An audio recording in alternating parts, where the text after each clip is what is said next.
Ceritanya apa lah? Hah? Ceritanya apa kan? Oh, tiga. Sekawan ini pi. Bintang ini. Ini. Tetap mikir. Itu kami sampaikan demi bukti bahwa kayak gini loh realitasnya. Apakah yang kayak begini kalian ikuti? Dan semoga ini juga menjadi pembelajaran dan penyadaran bagi beliaunya yang telah menenggak 4 botol tersebut.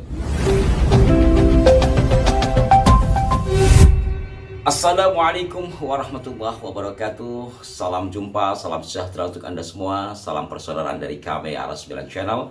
Kembali saya menyapa Anda saudara-saudaraku, dan kembali saya mengucapkan terima kasih tidak terhingga atas respon positif Anda terhadap konten-konten kami.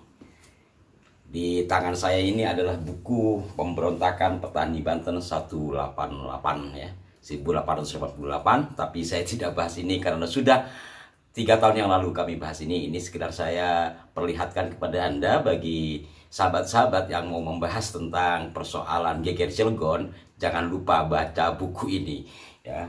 Tidak hanya yang Manhajul Istiqomah. Satu lagi ada sebagai pelengkap, itu adalah buku yang ditulis oleh Steenbrink terkait dengan politik Belanda pada abad pertengahan. Nah, untuk edisi kali ini ada kiriman video terhadap kami yang isinya itu ada seorang Ba'alwi sepuh, katakanlah demikian ya, yang videonya cukup viral dan sudah banyak diangkat. Sahabat kami meminta kami untuk mengangkat hal itu sebagai bukti, tiada untuk merendahkan atau apapun, karena tindakan seperti itu bisa dilakukan oleh siapapun, tidak harus Ba'alwi. Nah, kenapa ketika Ba'alwi yang melakukan kemudian menjadi sorotan tajam? Ya, karena mereka mengklaim diri sebagai dzurriyyah Nabi. Maka dengan demikian ini sebagai fakta bahwa di antara mereka yang dianggap suci dalam tanda petik itu ternyata beredar video-videonya melakukan sesuatu yang tidak sesuai dengan ajaran agama ataupun dari norma-norma. Tidak hanya sekedar yang akan kami putarkan ini, melainkan juga tindak-tindakan yang lain sebagaimana yang telah umum diinformasikan. Nah, kita simak saja berikut ini potongan video tersebut dan kami blurkan ya. Kita perhatikan tampak beliau ini berbincang-bincang dengan seseorang di sebuah warung ya. Kemudian Ceritanya apa lah? Hah? Ceritanya apa kan? Oh, tiga. Sekawan ini pi. Bintang ini. Ini. Tetap mikir tetap mikir. Bintang itu kan lambangnya jerung itu tuh berarti. Belum ketang. Wah, doa aku buatan minum. Oke, betul nusa. Doa aku buatan minum tadi Oh, ya. bahaya. Silakan saat ini pinter supaya ular tadi. Betul suara itu memang ngokon kan bintang betul suara. 3 botol ya Mbak, kuat? Sekawan ini. Siap? Ini. Ampuh. Boten-boten jalan sing ampuh. Sing tasik dereng di jalan. jadi ada sorotan yang menjadi sorotan oleh sahabat kami itu ketika dia menyebut merek dari minuman keras tersebut ya, yang dia katakan bahwa bintang itu lambang NU. Itu yang membuat keberatan sahabat kami. Dan dia mengatakan juga dalam bahasa Jawa, barang itu dia tidak beli di warung itu tapi di luar. Dan sudah habis 4 botol. Maka dibilang ampuh sama lawan bicaranya itu. Kecuali itu, saudara-saudaraku sekalian, yang menjadi unik di sini, dalam kondisi yang seperti itu pun dia masih sempat menasehati lawan bicaranya.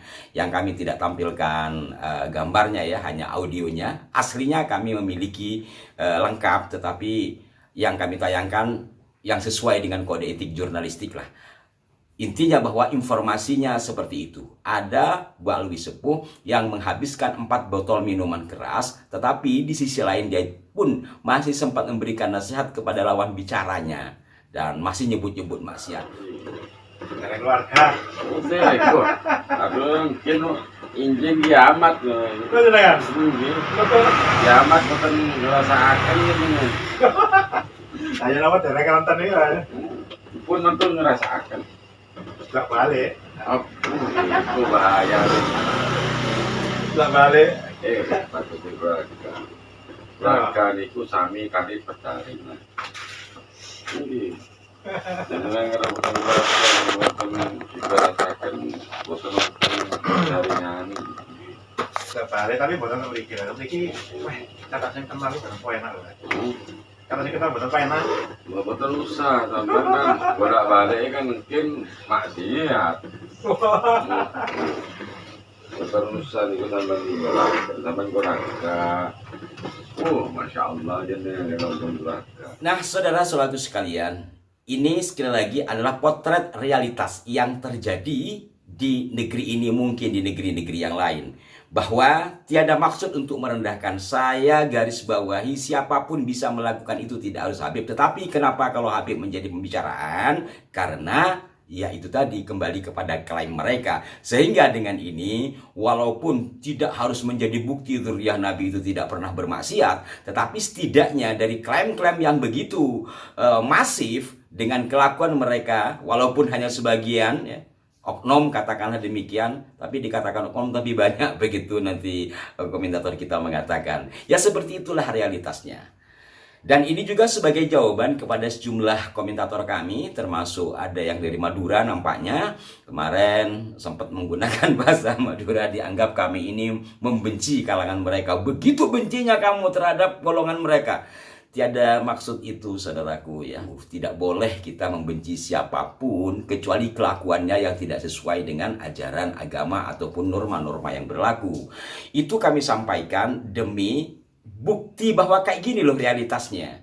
Apakah yang kayak begini kalian ikuti? Tapi itu kan oknum. Mungkin saja bisa dibilang begitu. Tapi realitas yang umum kita ketahui bagaimana. Dah dari sinilah semoga tumbuh kesadaran di antara kita. Dan tidak terlalu menyanjung-nyanjung yang berlebihan. Sampai akhirnya menghilangkan realitas yang ada. Menghilangkan pikiran waras kita. Padahal jelas semua tahu dari dulu sampai hari ini orang mulia di mata Allah itu karena takwanya. Ya. Itu bolak-balik seperti itu, bahwa tiada kelebihan apapun dari orang Arab ataupun non-Arab kecuali takwanya. Dan jikalau bicara orang terbaik, ya kita kembali kepada khairun nas anfa'uhum linnas.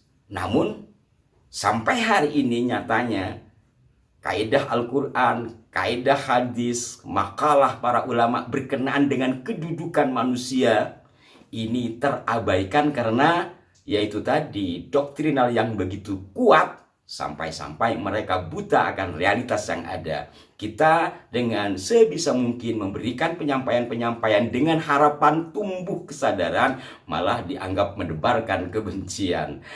Tetapi itulah resiko di dalam menyampaikan sesuatu ya. Saya tidak mengatakan berjuang ya, tidak. Saya biasa aja, dari dulu biasa sudah begitu kok. Biasa menyampaikan sesuatu yang kami bisa untuk memberikan pelurusan jauh sebelum ada kajian nasab. Namun setelah ada kajian nasab itu akhirnya intensitasnya lebih tinggi dan alhamdulillah sebagian di antara saudara-saudara kita juga tumbuh kesadaran. Maka dengan demikian sesuatu yang perlu kami tayangkan akan kami tayangkan. Tapi jikalau ada yang tidak berkenan, tentu saja pemikiran orang itu beragam. Mohon maaf apabila ada di antara saudara-saudaraku tidak berkenan, termasuk mungkin pemilik warung atau sang ba'alwi sepuh tadi yang kami tayangkan. Dan semoga ini juga menjadi pembelajaran dan penyadaran bagi beliaunya yang telah menenggak 4 botol tersebut. Sampai jumpa, sekali lagi mohon maaf, semoga bermanfaat. Wassalamualaikum warahmatullahi wabarakatuh.